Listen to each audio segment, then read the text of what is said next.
So now the session is going to be on Let's Talk About AI. It's going to be a talk by the renowned, the expert himself, who's going to share his wealth of knowledge with us, a true expert of AI, Mr. Alok Govil, who's principal engineer at Amazon. So give a thunderous round of applause to Mr. Alok Govil. I would also like to talk about Mr. Alok Govil. He is principal engineer at Amazon. He is renowned for his expertise in artificial intelligence and his ability to simplify complex concepts, earning him the informal title of Wikipedia. He holds 45 approved US patents with an additional 81 pending patent applications. He has made significant contributions to the field of AI and beyond. Alok's notable achievements include authoring a celebrated open source project where he implemented computer vision algorithms entirely within Microsoft Excel using simple formulas. How amazing is that? And now to formally welcome Mr. Alok Govil, may I have the privilege of inviting on stage Ms. Yukti Arora, Treasurer, IIA Delhi Chapter. Let's welcome Ms. Yukti Arora with a big round of applause. And let's formally welcome the speaker, Mr. Alok Govil.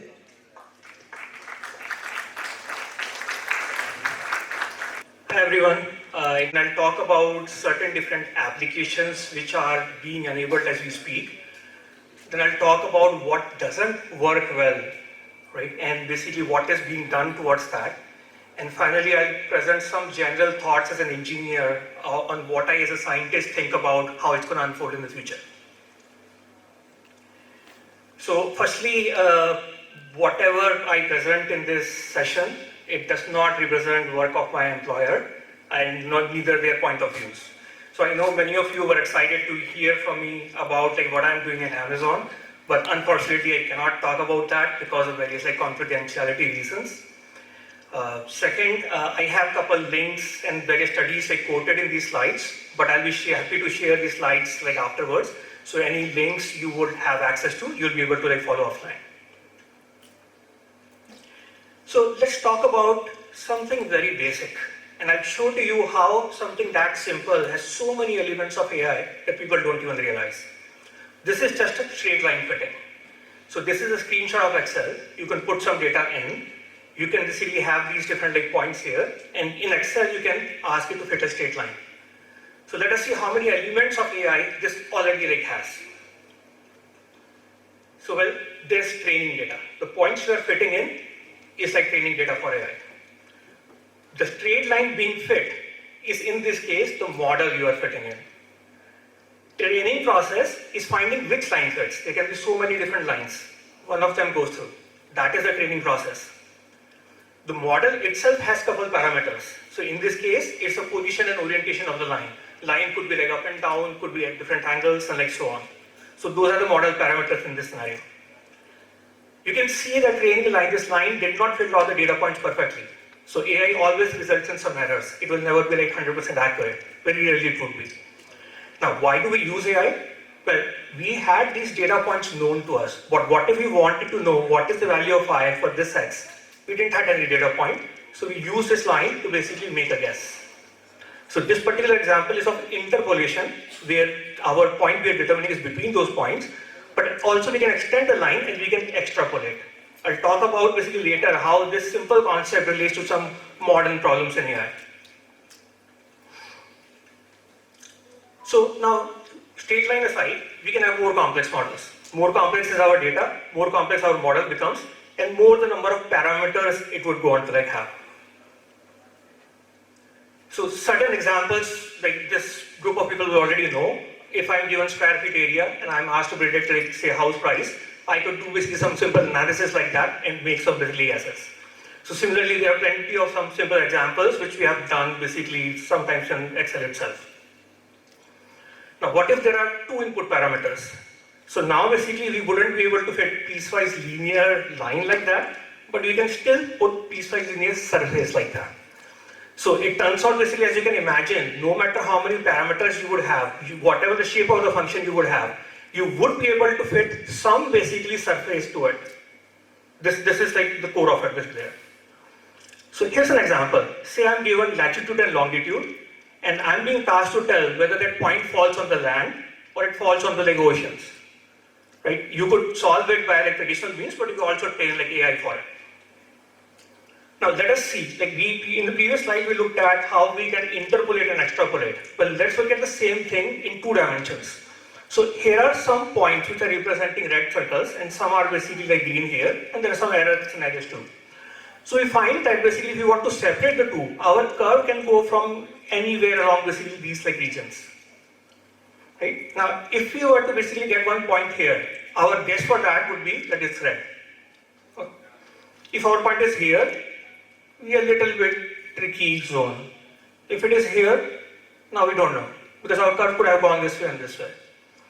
Right, in the previous panel session, we were talking about role of judgment. This is an example where judgment basically comes in, because you wouldn't know what AI or training data has never seen.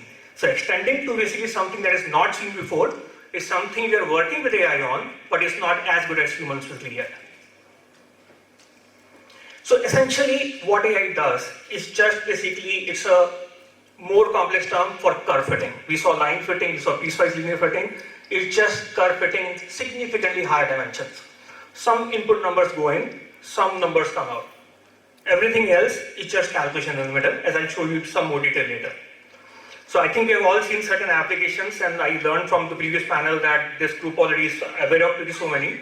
So if I want to figure like optimum selling price for a product, I cannot be experimenting by trying to sell it at different prices.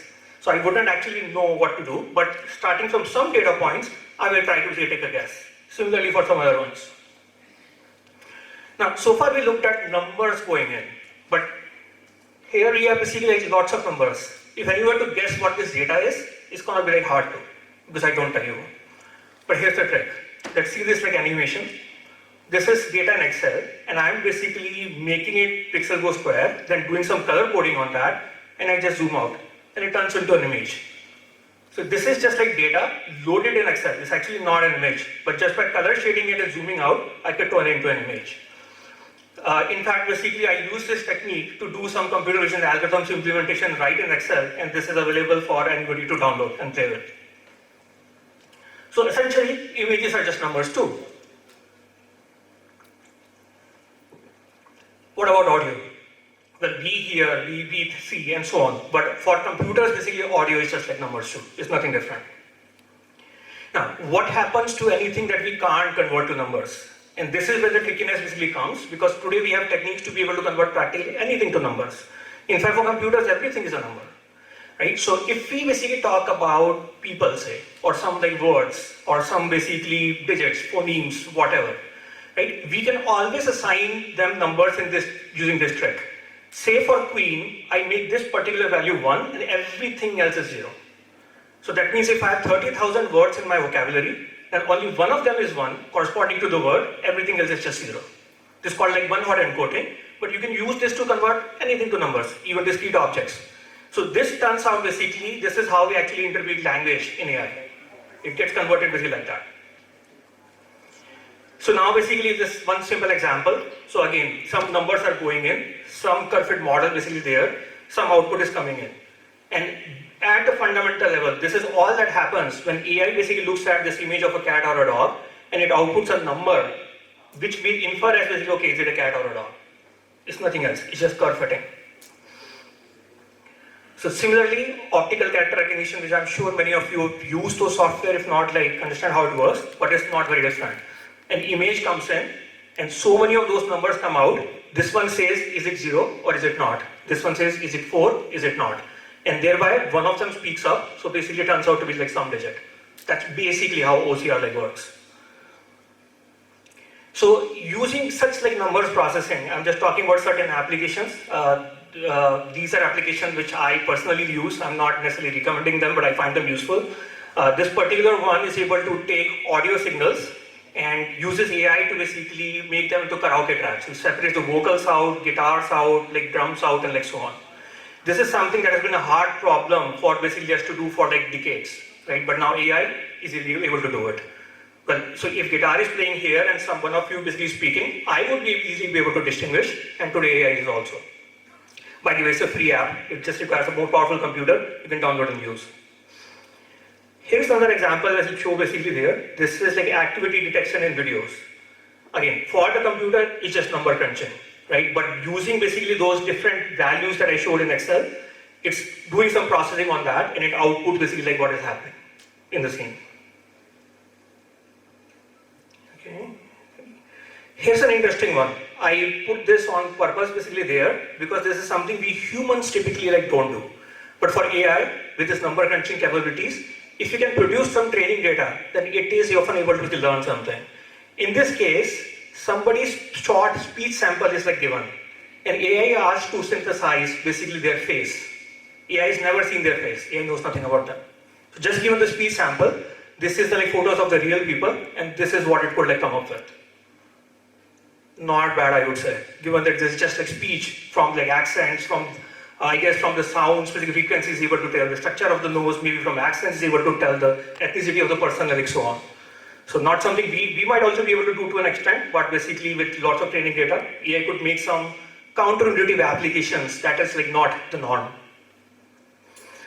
This is an oversimplification, significant oversimplification, but like not very different again. Self-driving car, there are some data sensors, cameras which are taking those images. It goes on to basically do some number crunching and ultimately outputs what should be the steering wheel's orientation. How much pressure should I apply on like gas pedal? That's all that is happening. So I'll now talk about basically like what enables AI, right? What's going on? We saw like this curve fitting, but it's able to basically do something more. So in the line fitting example we saw, we gave it so many points. Each one would have this X and Y value. But when we fit this line, it's only two values that remain, which is talking about the parameters of the line. Now let's take another example. This is actual one, 30,000 words basically, say we take in an adult native English speaker's like vocabulary, and that can be represented via compression. I'm not getting into details of how that is, but by 768 numbers, right? So that's how it compresses. Now another example is when model like ChatGPT, Llama, etc. are trained, the chatbots. This is for I think a Llama like model from Meta. It's trained on 10 trillion like words, but all the data ends up going into 70 billion parameters, so much less. Right? And this is basically what it means is that somehow we are asking those curve fits to memorize so much of information in basically lesser space. So it becomes then bound to discover some patterns so that it can see the commonalities around the data and try to remember those commonalities instead of having to remember basically everything. This is the core of AI. It has been said in like literature too, but not many people understand that. AI is said to be basically some form of compression algorithm. So now basically in the examples I showed, this one we covered. So 30,000 words covered to 768 numbers. Here just a two-dimensional plot of that is shown. So we see different words mapping to basically different positions in this plot. So now here's an interesting thing we actually observed. Kudos to the person who basically wrote this paper who could take these two points and somehow see basically something interesting coming out, which is this. So if you look at the point for king, queen, woman, man, right, it turns out they end up having something called vector arithmetic. So from king, we subtract the royalness numbers, we add feminism like numbers, and we add royal numbers again, and it takes us to the queen. So these numbers which are looking just spread out here actually are having lots of patterns basically in them, which is a result of the way this compression has really gone by. So it has discovered basically that these are four words, but they're actually only two concepts. One is related to this gender, one is related to this being like royal and not royal. And thereby it like compressed basically it. So now basically to be able to find such like patterns, especially in large amount of data, right, we end up spending like very high training cost. In fact, electricity consumption is going so big. Recent numbers are that for some basic data centers is actually exceeding the power consumption of few entire small countries. So big. I'm personally not as worried about it yet. Firstly being, the cost for using those AI models for inference, for making predictions is like much lower. And then once we train, even though we are currently at a stage where we are constantly retraining models, making them more capable, point would be reached when basically we have done training those like models. Of course, we will keep on improving their capabilities, but then usage would be more over training. So its cost basically that's like spent with less often. I see basically many blog articles talking about, hey, like so much basically energy is going in, what is going to be the impact on environment and so on. I don't know whether two is valid to compare or not, but as a scientist I'll reason through. Like what is the cost, energy cost included of training like humans?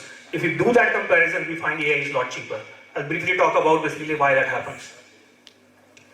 So let's not talk about AI chatbots. I'm going to give you some insights on basically how those basically like work. So if I were to basically tell you, just add one word after basically this one, what may be your guess? Okay. So what happens basically is that as we saw, words can be represented as numbers in the computers. What ChatGPT and all these like LLMs, large language models are doing, they're actually scoring all the words in their vocabulary. So for each one, they're basically computing some number, right? And this basically so far is just a number crunching, right? End of the result is couple words will come out on the top, and we use some other algorithm to basically like pick one of them. We don't always pick the top one, that doesn't work as well, but we randomly pick this something. So this is how it goes on to basically like fit in the next word. So you might basically see that you, chocolate, going to do something, etc. are more common, but I love off, I love chlorophyll would be much more like unlikely.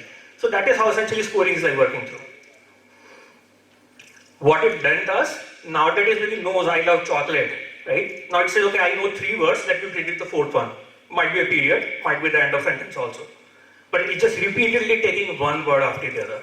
I'll talk some more about basically that later. So now how do we train basically such like chatbots? Well, we have massive amount of internet text.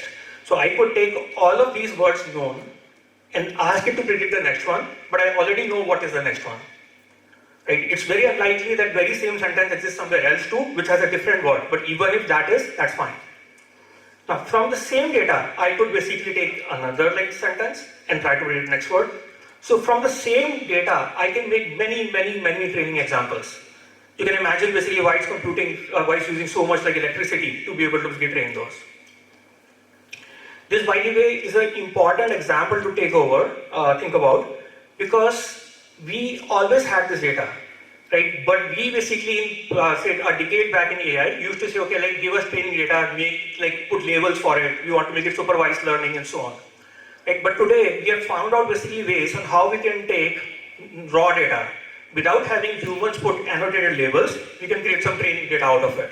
And this is one of the things that have led to the recent revolution happening. So I'll skip over basically because many of those people would be like, you have used ChatGPT and other bots, but basically it does very interesting things. I've tried asking it questions and asking it to generate images likewise to see, could I make it say or do something that probably nobody in the world would have like asked it before. As a scientist, I'm often able to basically think of some certain like things like that, and it does give me sometimes like very reasonable like answers. One of the questions somebody had asked me was, hey, I think here it was mentioned too, when you're using ChatGPT, the question you're asking is actually going to their servers. So there could be like data privacy like issues with that. There are some legal terms and conditions you can really sign up for that. But there are also basically some free apps you can download and use on your powerful PCs. They need to be powerful. If I download on my basically this thing, the fan starts blowing, but it works. So you can download that local basically model, run it on your own basically machine with no data going whatsoever on the internet. Free app, free models. So here's another piece which I want to talk about, and this is where one of the magic came. A decade back in AI, we used to explicitly train the models for some specific task. That still goes on. But here, it turns out basically after having read so much basically data by the AI, right, you can actually start asking it things to do, and it does it. And that's where the trick is. So in this example, I'm saying it, I did not use the word capital or country. I say basically, if I say Paris, answer France. Right, I gave just 2 examples. And I asked it what should be the answer for Washington DC, and it gives me the correct answer. So it's inferring the examples given here itself, training itself live with that data, and be able to basically answer that. It turns out this training that is done here is written just in memory. It's actually not going back to the model, but it's able to basically learn some pieces from that data there itself. So this is basically actually gives us certain ways of how do we make training AI like cheaper. Right, so these are some of the methods I'm mentioning which are very commonly basically used, and I'll describe in simple terms what they're doing.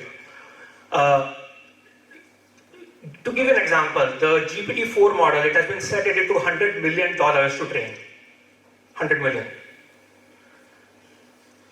No wonder AI training has gone from academia to the industry. Academia can't afford even 1% of that probably. So what do? We can't spend that much energy basically on training these like models. But what we can do is we can fine-tune large language models for some specific task. So a lot of basically development in the industry in terms of like making applications happen basically like that. Another one which is very interesting is called retrieval augmented generation. This is another like which is called RAG. It's also very popularly used. What it's doing is basically this. This is what you think you are putting before the AI, but what happens inside is that the software developers have put a whole lot of things before basically that. We may call it as simplicity preamble. So some preamble has been put before it, even before it basically like sees this. It may, for real, it may say things like, hey, please be nice to your user. Please don't basically counter them too much. So many basically things are already going in.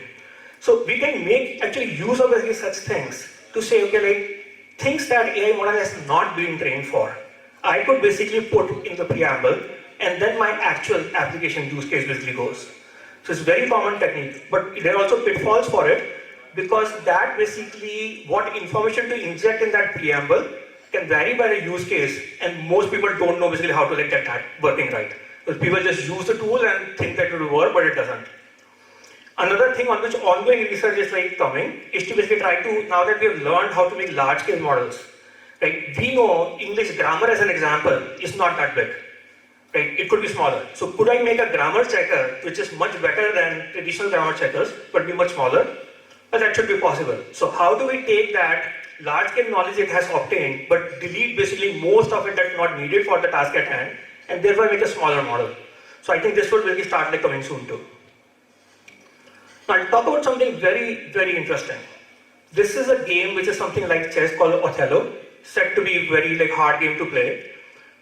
Just two types of basically these like, I don't know what to call them, right? But interesting piece is that the way that the game gets played, it is recorded in terms of one player doing a move, another player doing a move, another player making a move, and so on. It is just written basically in this type of language, right? Now, somebody trained the AI model, not on English, not on like any languages, not on images, just on basically this text. And some of those were games played, some of those were synthetic basically games. It turns out basically there, after basically taking n such steps, it turns out model is actually able to remember and answer what is the situation for a given square, for all of those 64 squares. So somehow basically looking at just this incremental one by one moves, at any point in time it has it in mind basically what the game looking like. I don't know how different it is from basically people who play chess, like some champions, one of my friends in fact, he claims he can defeat most of the people blindfolded, because he just remembers basically in his head what is happening. But AI is also basically getting there. So I think some of you might have seen this. I don't think voice will basically come, but here what is like happening, it's not their fault. I realized basically aux connector on my laptop does not work. So what is happening here is that AI is looking at what the student is basically drawing here. AI looks at that and is basically able to talk to the child, right, and be able to correct the child, and without giving the answer away, because this person told AI not to give the answer away. All that is happening, so AI is talking while seeing. This is there now. Talks like a human, by the way. Okay, no sound. Yeah, so now we looked at how images, audio, numbers, everything can be made into just numbers.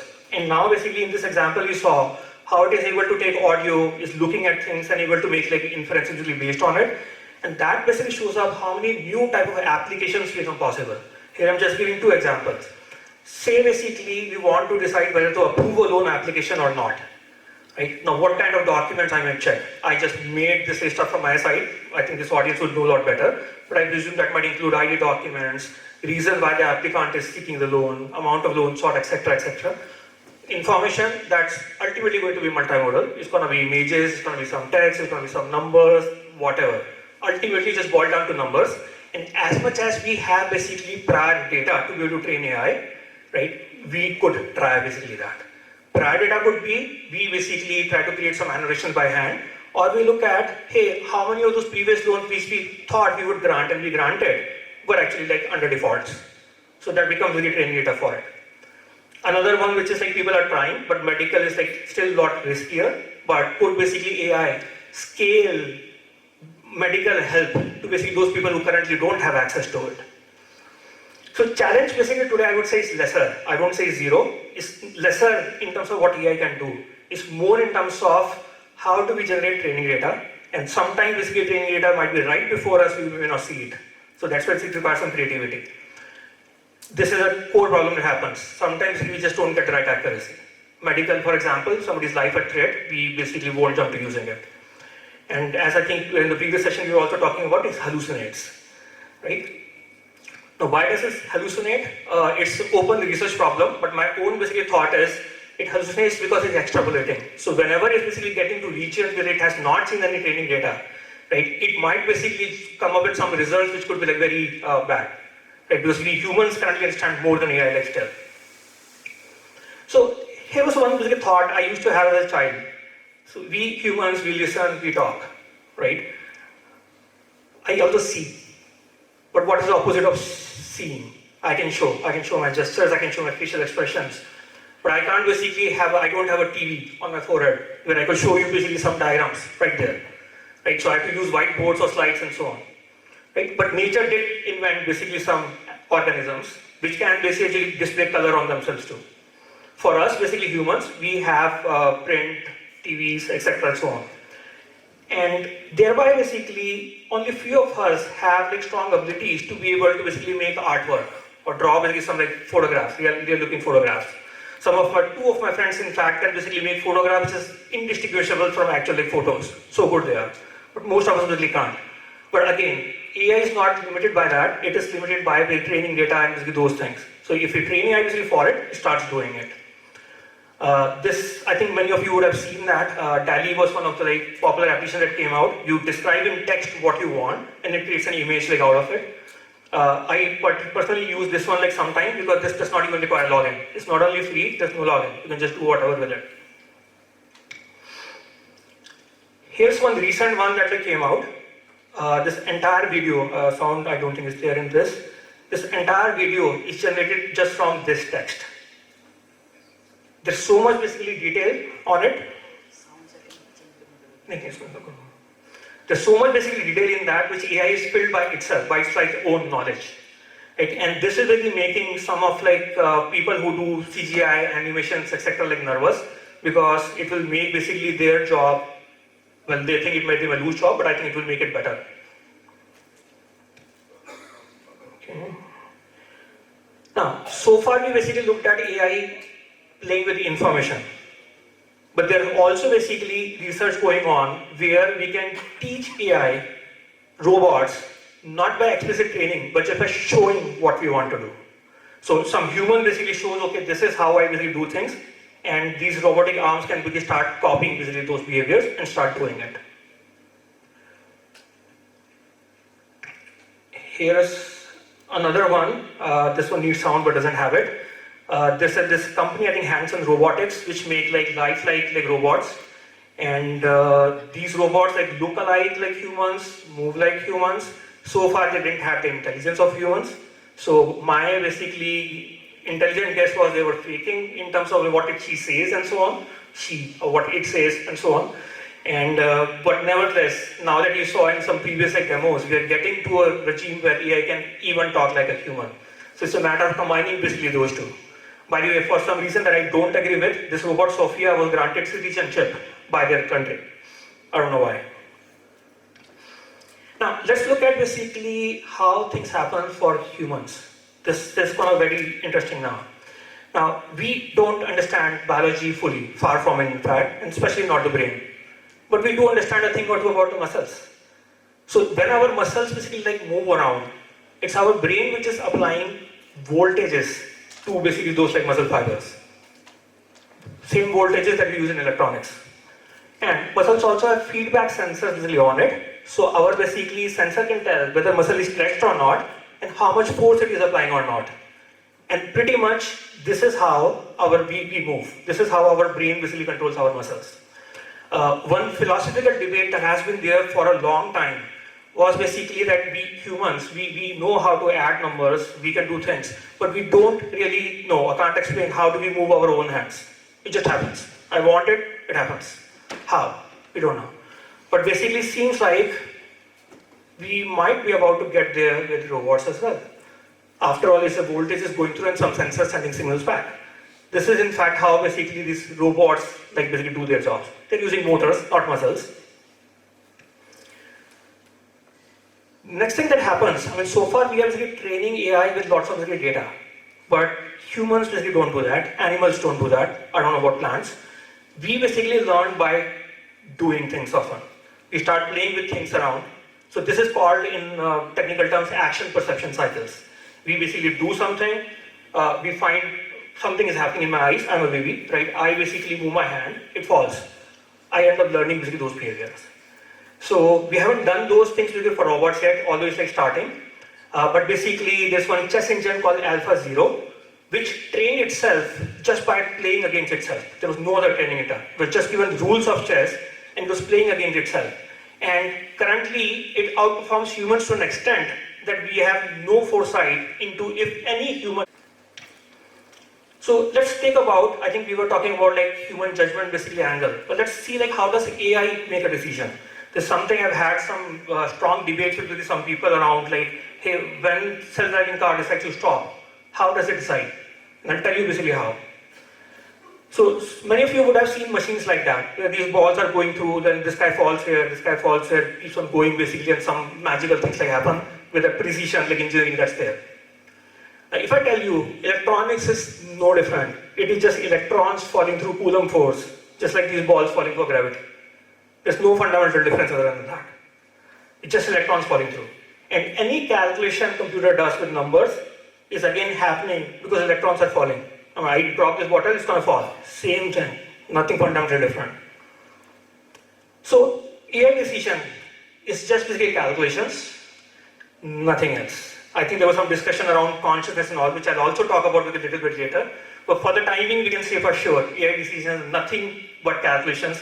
Those calculations are just nothing else but some stuff falling with forces. So one question I was asked basically there, can we explain AI's decisions? When it is basically doing like so much complex stuff, how do we know how it is like reasoning about something? This is still an open area for research, but I'm going to show some things which are like already possible. So in this example, it's really shown, there is some image given to the AI and it is being asked to first say basically what it is. So it says that. But then we also ask it to say, okay, like what portions of the image it paid more attention to, right? To basically answer that. And it is able to really show that like as well. And we often find basically there to make the right determination, it is actually indeed looking at the right places. So this is one technique which is I think already 5 years old. Here is another one, very easy today. You can just ask AI, why? Why do you think so? So the previous example I gave with Paris going to France and so on, I put the same question, just appended this line, and it gave me this reasoning for that, right there. So again, the explainable AI is still basically research topic, but so much is already doable in terms of basically what it does. Now, whether its reasoning is correct or is it still faking it up, for us to check. Now, one question that's very frequently debated about, even AI experts basically on disagreement basically on that, scientists are disagreement on that. This AI, which is predicting one word at a time by doing just calculations and nothing else, right? Is it basically some kind of smart parrot which has memorized something? Or is it kind of like getting like humans? Behaviorally, seems to be getting more and more like human. But basically, I have some point of views basically on that, right? AI can create new things by extrapolating, right? It's just harder. Here's an example shown where somebody asked, okay, give me something which is a mix of chair and avocado, and this is like examples of what it created. I doubt basically if it had seen something like that in streaming example. There are many such examples like that. Creativity, people have been arguing for long that would not do. right? But I tell you basically, like today when it's creating basically those animations all by itself, it is doing that. One experiment I did was, I basically gave it a poem that was known only to me, nobody else had it. I gave it 2 lines and I asked it to complete it. It could complete basically that poem too, ChatGPT, in Hindi, when it was not even launched for Hindi yet. Still basically at that time it was able to do that. So it is basically creativity, humor, judgment. We basically can't really say what those are.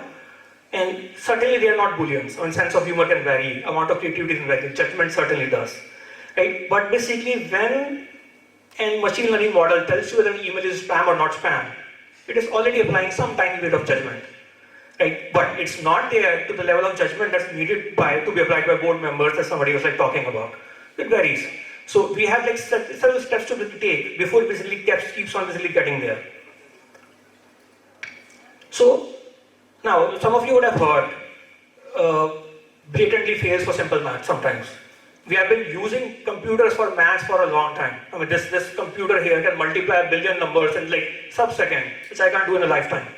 Right? Computers can basically do integral calculus, etc., like much better than me, right? But still, basically, this large language models failed for simple math. Sometimes it gets me 3 times 5 is like 3 instead of 15. Even basically does that. So what is going on? I'm going to provide you some insights to basically that. So let's look at, this is data hard to come by. These are very good estimates. What is the number of sentences in English possible?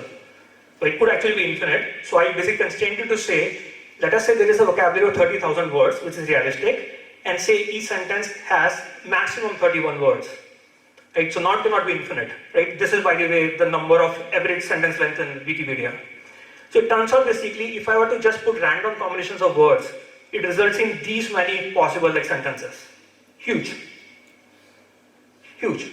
How many of them are meaningful? This is very hard to come by an estimate, but I did find in basically one book, fraction of that. This is like 138 zeros, this is just 31 zeros. Very few, but this is still a lot. So much creativity humans can express, but basically which is just not being done.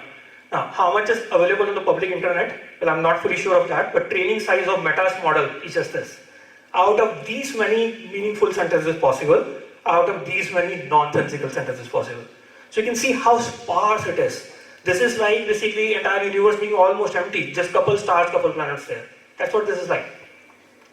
Same thing happens for images. For a 2 megapixel image with 16 billion colors, guess what? Total number of images possible is 1 followed by 14 million zeros. That's way more than number of electrons you can fit in this entire universe. That's the power of numbers, right? But what is available on the internet? Roughly 3 trillion, very good estimate again. So what is happening is that basically these many images or these many sentences are given, but basically during inference time, we could go with any of these sentences or even any of these sentences, and we're asking AI or humans to basically make a sense out of it. For math, infinite numbers are there. Integers are infinite, real numbers are infinite. How do we expect AI to figure patterns from it? It's even worse a problem than basically the number of sentences and images. That's why when we are basically doing statistical learning the way we are doing for AI, it is not accurate. It doesn't work well for math.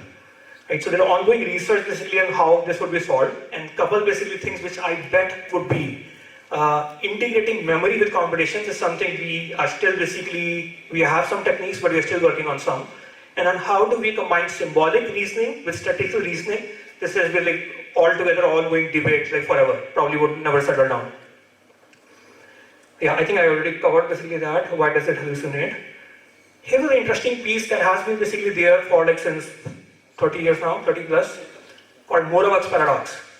This says basically somehow we can play chess as humans. Computer defeated humans in chess from 20 years back. Computers can do math much faster. Computer can memorize much better than us. But somehow a child can walk here, 1-year-old child, and the robot basically had difficulty walking. Why was that? So somehow some things which are child's play for us are very, very difficult for robots, have been traditionally. And some things which are like very easy for computers are impossibly hard for us. So why so? It turns out those two things are mathematically equivalent. There's no fundamental difference between those two. And yet basically this happens. We don't fully understand this, but basically I think we are starting to like get there. I think probably we'll find out. So having said that, I'll talk about basically some of my own thoughts on how AI may unfold. I think there was panel discussion on this already, but I'm trying to present some like scientific and engineering point of view basically on that. Quite likely to be wrong, please excuse me for that, but I'd like to hear feedback from all of you in case that is. I recall the story of Copernicus. At one point in time, he started with saying that, okay, it's like Earth going around the sun, and basically people retaliated. Same story happened when we found out Earth was round. Believe it or not, some people continue to believe Earth is flat till the point satellite images of Earth showed up. Right? Whereas in some cultures it was done like much earlier. Talking about zero as an example, many cultures refuse to accept zero. India basically got there first. So many such examples. So the question now is basically we still have certain beliefs, certain opinions on how it's going to unfold.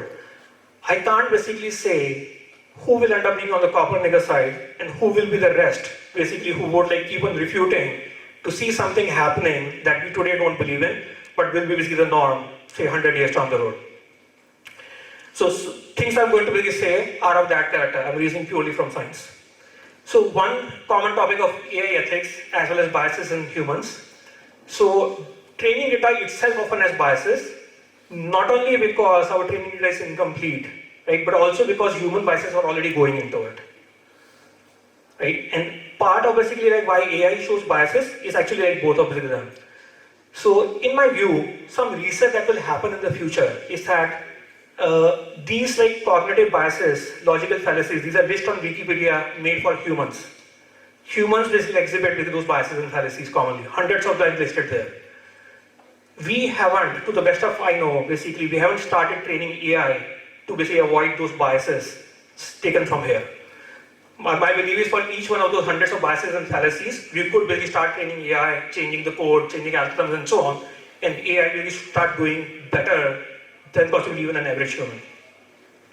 Another thing comes is meta-rationality. This is not about basically what is being done. It's about what should the rules of the game be. Laws of physics are there, but so many basically, we humans define constitution, we humans define free speech. What should those rules be? Determining that is called meta-rationality. There's a very good article basically on that. So far basically, human judgment is still required because we can be here. I don't think AI is here yet, but we'll see in the future.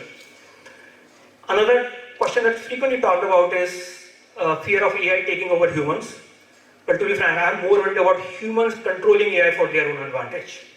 I think some panel members were discussing this piece, but my basic thought is, hey, could we basically use this AI for the common good to align motivation, abilities, and opportunities that even humans have?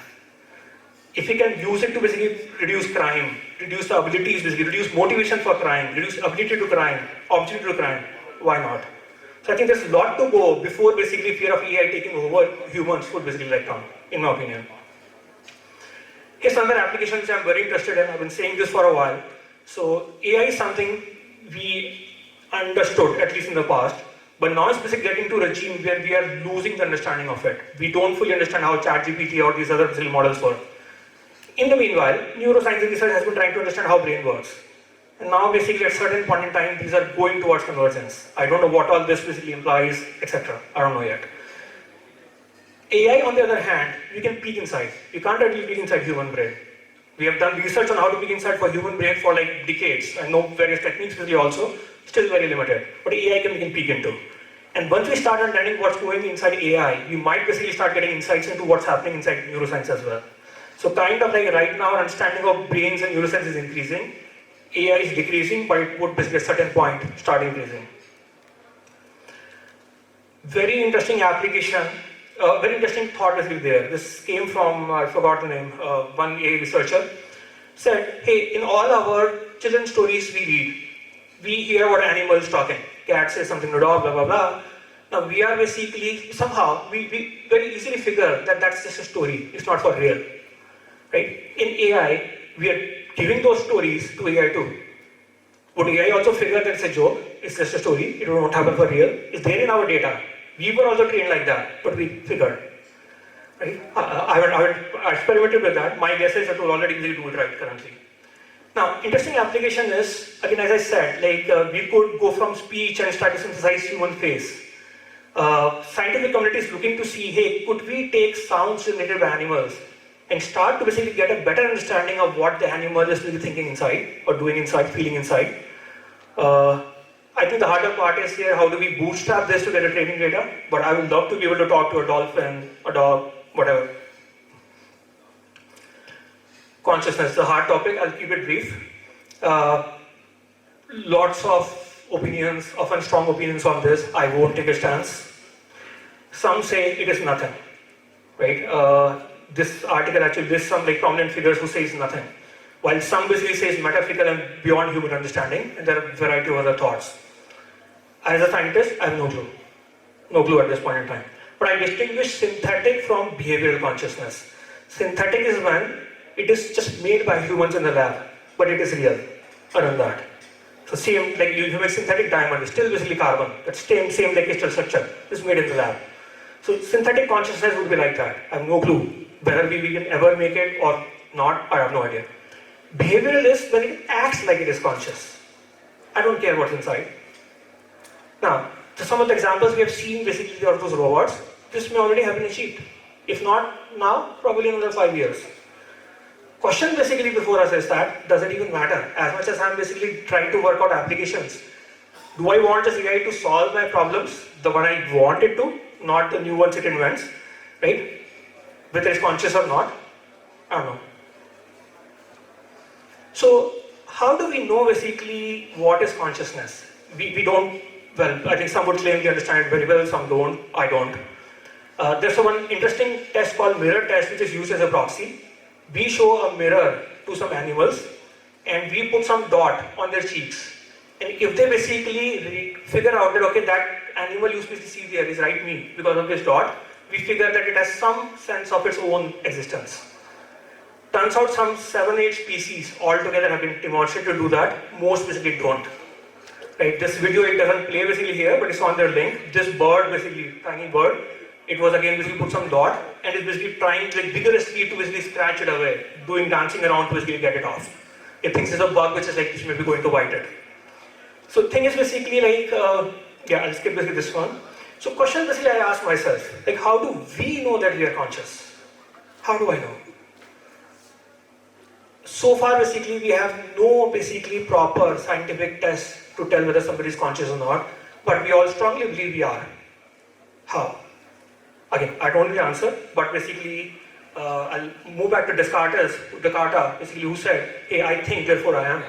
I can think, I can feel my own presence, I must be, right? Whereas this thing that exists, maybe it's not there. Maybe I just perceive it, maybe it's not there. But I suddenly think, I must be there. That was the reasoning.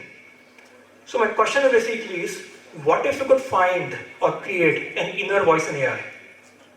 Just as ChatGPT or another chatbot is really outputting certain text, what if it basically get inner voice it? And that inner voice ends up saying the same thing. I think, therefore I am. Would we basically then believe that AI has become consciousness?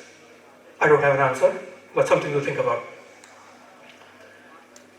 Superhuman intelligence is again something which is like popularly talked about.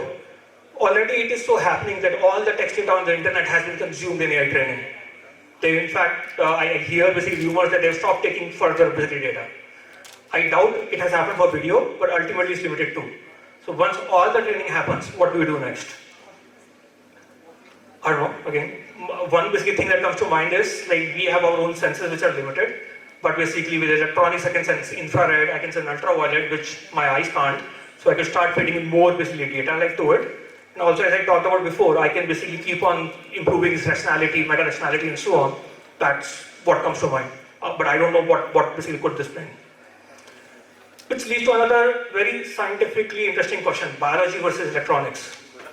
So we have biomolecules, we have electrons. Now, you see, like we all know, information travels across the globe much faster. I send a message over WhatsApp to my friend in basically say US, opposite, actually opposite.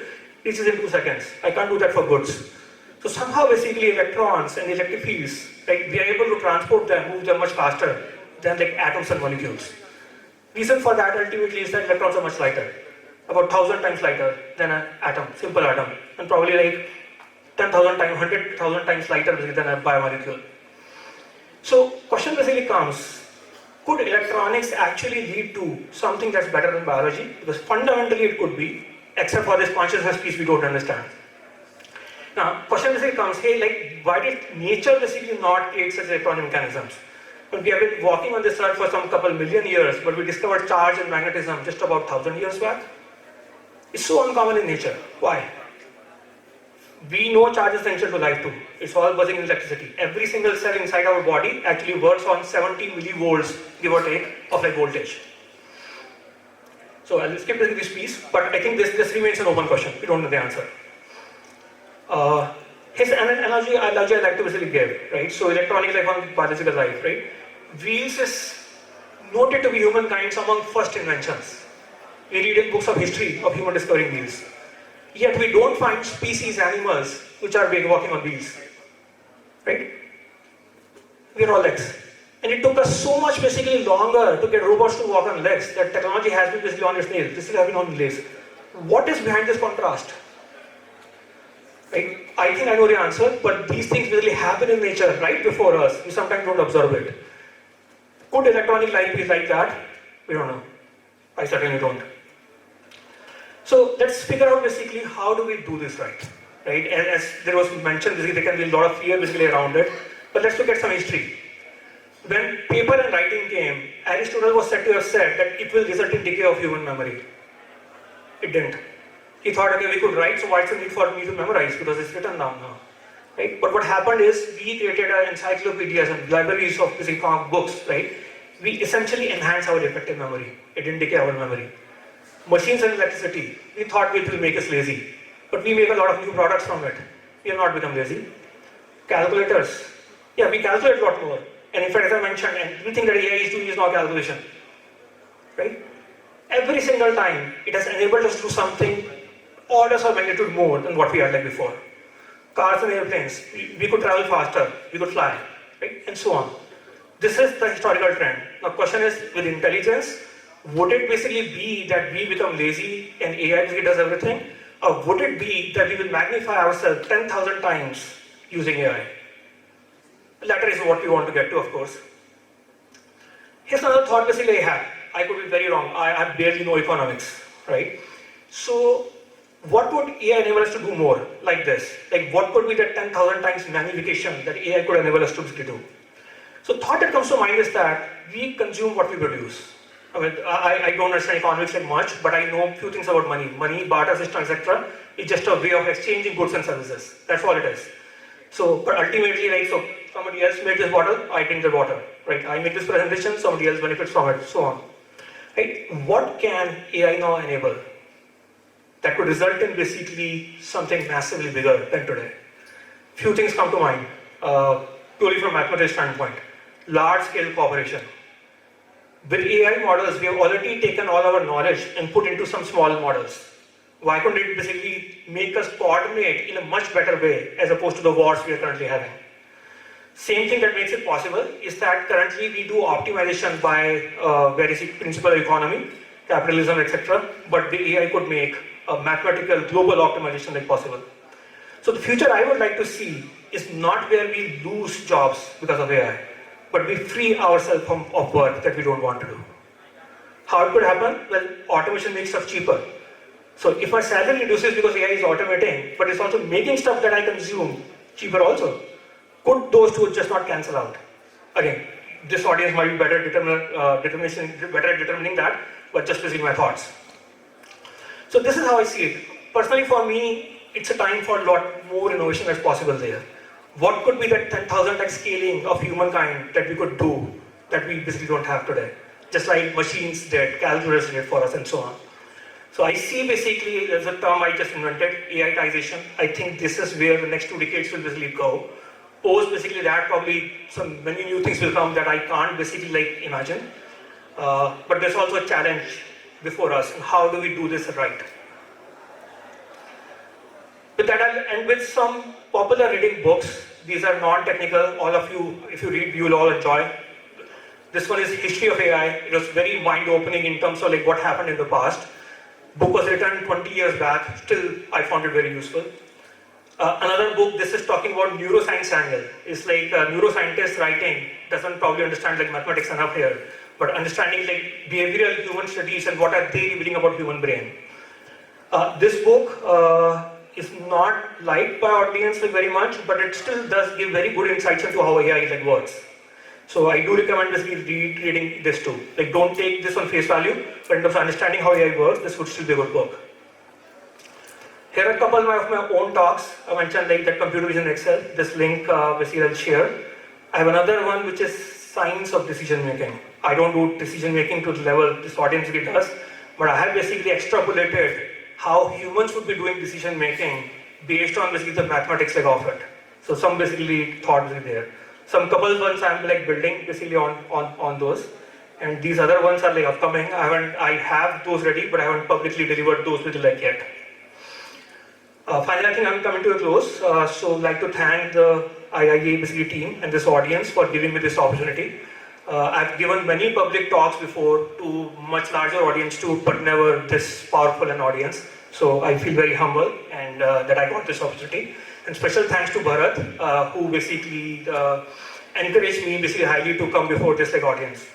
Also like to always thank my friend. He used to work with me at Amazon, and he has helped me basically through so many basically things, both at personal and professional levels. And in fact, basically, he gave me a tenet. He says, "Hello, try to simplify as much as possible." Something I attempted in these slides too, and in my previous talks as well.